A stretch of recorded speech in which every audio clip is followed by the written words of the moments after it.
और सुबह सुबह 8 बजे बनारस हम लोग पहुँच चुके हैं और हमने अपनी गाड़ी यहाँ बेनिया बाग पार्किंग में पार्क कर दी है। और यहाँ से हम लोग अब निकलेंगे दशाश्वमेध घाट के लिए, जहाँ से हम लोग माँ गंगे को अस्थि विसर्जित करेंगे। तो ये गदोलिया से थोड़ी दूर पे है बेनिया बाग पार्किंग, जो प्रधानमंत्री नरेंद्र मोदी जी ने यहाँ आने वाले टूरिस्ट की सुविधा के लिए बनवाया था। यहाँ 1000 गाड़ियों की भूमिगत पार्किंग की व्यवस्था है। हमने अपनी गाड़ी यहाँ पार्क कर दी और मैं यहाँ माँ के साथ आता था और अक्सर आने की प्लानिंग बनाता रहता, लेकिन आज माँ की बजाय मैं उनकी अस्थि को लेकर आया हूँ यहाँ विसर्जित करने के लिए।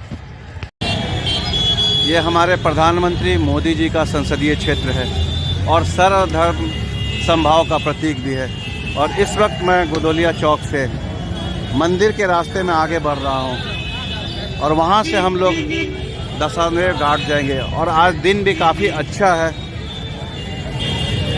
पूर्णिमा है, बोल रहे हैं काफ़ी भीड़ है, श्रद्धालु यहाँ पे आए हुए हैं और ये भीड़ आपको दिखाई दे रहा है। तो इतनी भीड़ है, लोग श्रद्धा की डुबकी लगाने आए हुए हैं, लेकिन मेरा मन बहुत उदास है। मैंने सोचा नहीं था कि इतनी जल्दी मेरी माँ का निधन हो जाएगा और इस भीड़ का हिस्सा मैं बनने के लिए आऊँगा। कोई खुशी नहीं रह गई। बहुत ही भारी मन से काशी विश्वनाथ वाले रास्ते में मैं धीरे धीरे आगे बढ़ रहा हूँ और मेरे भाई माता की अस्थि को लेकर इस रास्ते पे अग्रसर हैं, वो आगे बढ़ रहे हैं। ये दिन मेरी ज़िंदगी में याद रहेगा। बनारस की इन गलियों में मैंने काफ़ी समय बिताया है। अक्सर मैं बिजनेस ट्रिप पे यहाँ आया करता था, लेकिन आज का दिन किसी भी तरह से मेरे लिए खुशी का दिन नहीं है।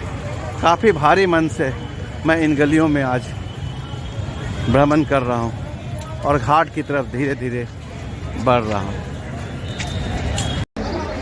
और इस वक्त मैं घाट पे पहुँच चुका हूँ। यहाँ से आप देखिए दशाश्वमेध घाट का ये नज़ारा।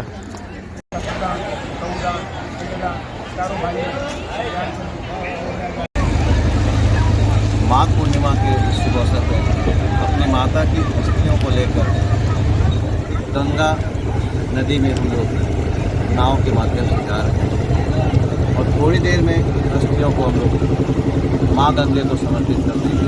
इसी विश्वास के साथ मेरी माँ जितनी निश्चल थी, जितनी सत्य थी, जितनी पवित्र थी, वो माँ गंगे के साथ समाहित हो जाए। इन अस्थियों का विसर्जन कर मैं जानता हूँ कि मेरा मन बहुत उदास हो जाएगा, लेकिन जीवन की एक प्रक्रिया है और इस दौर से सबको गुजरना है।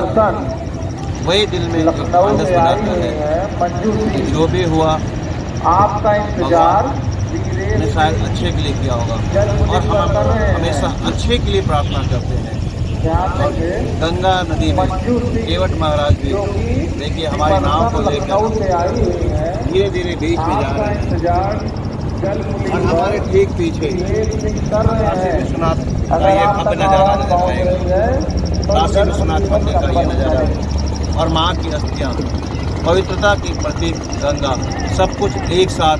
और दिन भी इतना शुभ कि शायद एक संजोग से बनता है और यह संजोग अच्छे लोगों के लिए ही बनता है। गंगा घाट से मैं आप सभी का अभिवादन करता हूँ। छोटा भीम भी जिद करके आ गया अपनी दादी की अस्थियों को विसर्जित करने के लिए और नाव हिचकोले लेते हुए धीरे धीरे अब गंगा के बीच में जा रही है और लहरें अभी उतनी नहीं है। पानी की हलचल थोड़ी बहुत नज़र आने लगी है।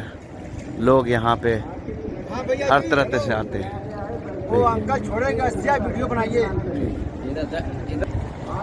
और शायद ये अंतिम प्रक्रिया का अंतिम हिस्सा, अस्थियों को मेरी माँ गंगा नदी में विसर्जित करते हुए मेरे भ्राताश्री और मैं रोंदे आंखों से अपनी माँ को नमन करता हुआ। ये शायद अंतिम प्रक्रिया, इसके बाद तो सिर्फ यादें ही शेष रह जाएंगी और इन यादों को अपने जेहन में समेटे हुए हम लोग अब वापस लौटेंगे अपने घर। शायद मेरी माँ को मोक्ष प्राप्त हो गई यहाँ से। मेरी माँ बहुत साहसी, बहुत निडर और हमारी प्रेरणा स्रोत थी और सदैव प्रेरणा स्रोत बनी रहेंगी। छोटा भीम इन पंछियों को देख रहा है जो गंगा की लहरों के साथ जल क्रीड़ा में मग्न है। ये सारे पंछी और गंगा के दूसरे घाट पर हम लोग पहुंच चुके हैं और हमारे केवट महाराज अब हमें दूसरे किनारे पर ले जा रहे हैं, जहां हम गंगा में डुबकी लगाएंगे, स्नान करेंगे और सच्चे हृदय से अपनी माँ को नमन करेंगे। इन पंछियों को देखकर काफ़ी प्रेरणा मिलती है। जल क्रीड़ा कर रहे हैं, पानी की ये कलकल धारा प्रतीक है जिंदगी गतिमान है, ये रुकती नहीं है।